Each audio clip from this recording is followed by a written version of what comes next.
couch reporting in here. We have Brian Horton joining us, who's Hey. a designer on Rise of the Tomb Raider. That's right.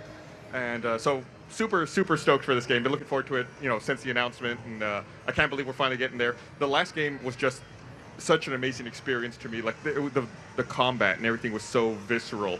I can't wait to be blown away by what's in store. Yeah, we're really excited. This is Lara's first great tomb raiding expedition. The last game was about survival, and we still have that tone, but Lara's proactively seeking out these remote, dark, hostile places in the world. And you mentioned combat. Survival combat is a big part of what we're doing, and we can talk more about that if you want. Yeah, and I think we have some gameplay that they're going to show while we're talking here Cool. that we can check out and drool over. So this, from what I gathered from this.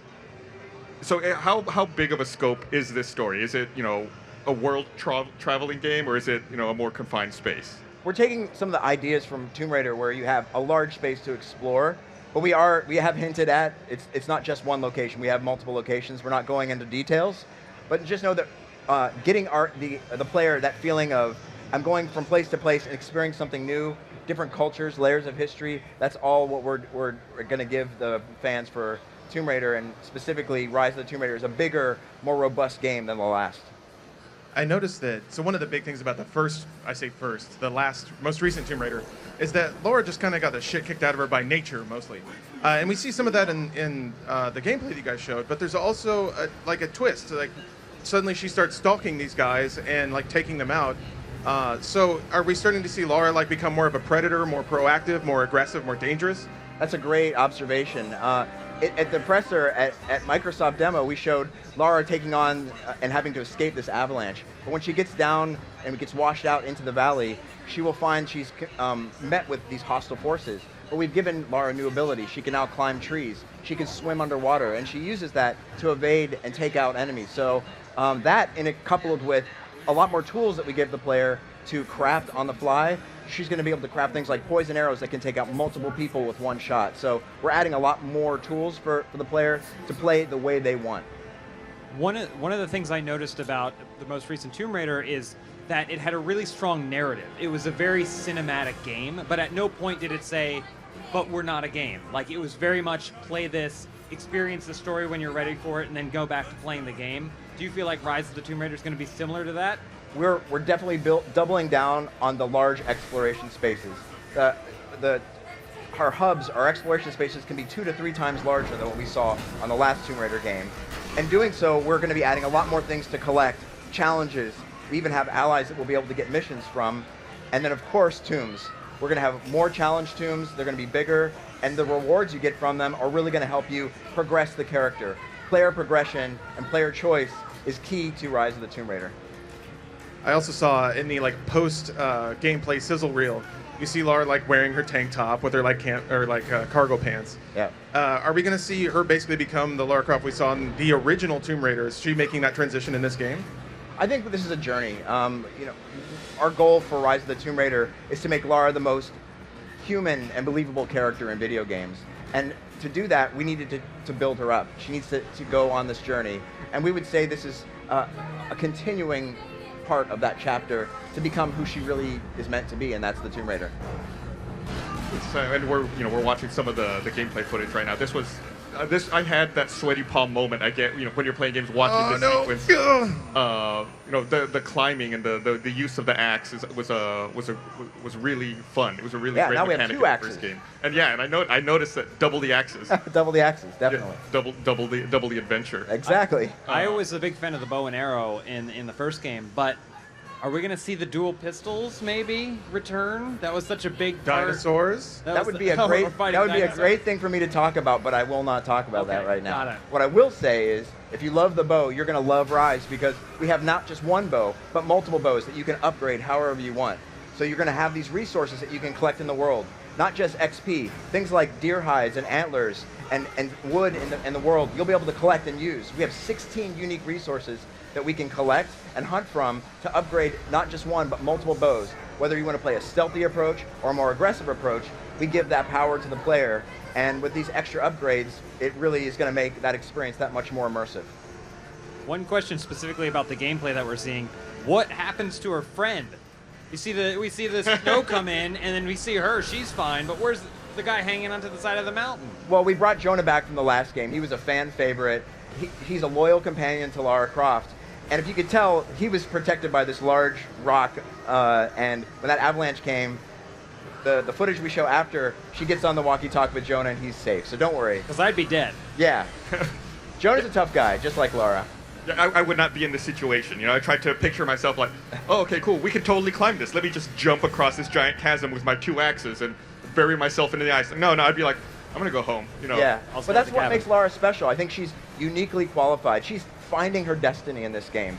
She feels more at home out on this ice than she did back in London after she got back from the last adventure. So she really knows, and she's starting to realize that this is her purpose in life. This is kind of a morbid question, but just something I'm curious about. The last game had really unique deaths. If you made a mistake, like if you made a decision at the wrong time, you saw the consequences very graphically. Is that coming back for this? Anytime you have drama, you need consequence. So of course, we're going to bring back the idea of if I have a big Siberian grizzly bear and you don't play correctly, there is going to be a pretty gnarly result. My wife definitely watched me play through the last game, and there were a few sequences where, you know, she watched me fail and go through a death sequence, and she would look at me and go, "What are you playing? You know, what is this? Like, it's all right. I didn't do something right. I messed up. That was my fault." Yeah, we always want to make sure that when we do these kind of deaths, it's really a result of the context of the action that she's going in through. So you don't feel like it's gratuitous. It feels contextual, but at the same time, it's pretty fun when you do fail to go, oh wow, that was pretty gruesome. I better play this game better. It's good motivation. It's motivation to play better. Yeah, Yeah, absolutely, and I took it that way. cool. What is the scheduled release date? Is it a holiday release? So we have a release date now. It is November 10th this year, and we're coming out exclusively on Xbox One and Xbox 360 on November 10th. This would be a great. I mean, I can't wait. I'm super stoked for it. Yeah, and you know, I got to throw a big shout out to Microsoft and especially the team at Crystal. I have one more breaking announcement for you guys if you want to hear it. Absolutely. So we're partnering with Eidos Montreal. This is actually a co-development. So for the first time, I want to say thank you, Eidos Montreal, for everything you've been doing to work directly with Crystal Dynamics. This has been a huge partnership, and we couldn't be more proud with the results. The game looks great. Like, it looks bigger, it looks more exciting, it looks better than a game that I loved. So I can't wait to try it. Well, I'm excited for it, and all I can say is the team's working very hard. If you're a fan of Tomb Raider games, if you're a fan of action adventure, you're gonna love playing Tomb Raider. Yeah, congratulations, by the way, on the announcement with Eidos Montreal. That's incredible. It's so awesome. Yeah, they're fantastic developers, and we couldn't be happier with that partnership. Yeah, it seems like you got to have, you know, for the quality of your game, this looks like, it seems like you have to have a really big, really, you know, what do I want to say, a really good team behind you to execute on this. Well, the thing that's great about Crystal and Eidos Montreal is we're not a large team. We're actually kind of a mid-sized team, and we love the challenge of doing great things with less. You know, so we spend a lot of time on developing tools that are going to help our artists and designers make the most robust game that they possibly can. So we have a small group of people that work very, very hard, and we can't wait to tell you more about the game in the coming months. How big? You know, you got me curious now. How big is the team? We don't talk about the numbers, but it is. I could say it's a mid-sized team, though. We're not gargantuan. Everyone knows everyone, and we just really have a common goal to make excellence. Are we going to get to see Lara's mansion in this game? Lara's mansion. Does she even have one yet? Well, at this point, we're not talking about anything in that regard, but I will say that the lore of Lara Croft, you know, her mansion is a part of that lore, and we'll have some plans for it in the future. It's part of her Laura. All right. Well, thanks for joining Nice. us. We got to go ahead and wrap up, but really appreciate you taking the time to come talk to us. Hey, it was great. We're really excited. Can't wait for November 10th to get our hands on the game. All right, and great. finally check it out. I think we got some people over here on the Step and Repeat who are going to take some questions and talk to us a bit. Oh, ayo. So we are answering your questions on Twitter using the hashtag RTE3. Yep. We have a great Tomb Raider question from @NGNOfficial who asks, how will you balance combat with exploration in a game for those who prefer jumping from mountains instead of fighting and shooting? So that's a great question. What we've tried to do is give the player more a sense of their own pace. If they're an action player, they can go straight up and deal with people head on. But if they prefer to explore and get collectibles, they can upgrade their bow and their weapons and find things in the world that are going to make combat easier for them to do. We're also letting the player use their traversal skills like climbing trees, even swimming underwater to evade and take out enemies unseen. So we're definitely doubling down on the idea of Lara being able to have strategies, multiple strategies, to take out these enemies that are in overwhelming odds, but she uses her smarts and wits to do so. Cool. All right, our next question comes from @DevonMizra. Will there be as much human interaction as the previous installment, or will it be more time alone? It's a great question. So we showed in the press briefing, she's with Jonah, her companion, but she gets separated. So understand that to get that human contact is important, to have those companions is important, but Tomb Raiding really is a solo sport, and she's going to be spending most of the game on her own, going into these places that no one's ever been. That's great. You know, I think I love the solo characters exploration aspect of the game. So I'm super excited about that. You got one? You can't hear. Can you not hear Gus? I can't hear Gus. He was talking. It's so rude. Oh, sorry, I'm Gus. just kidding. I'm so sorry. Gus, you don't matter. I'm on stage. Matt Poole says you don't matter. Kidding. Go ahead. So I didn't hear. Did you have a question? Yes, you had one more Tomb Raider question. @Joshua Growthers was asking, the characters look so much more lifelike. Can you talk about some of the new graphical enhancements? Oh, that's a great question.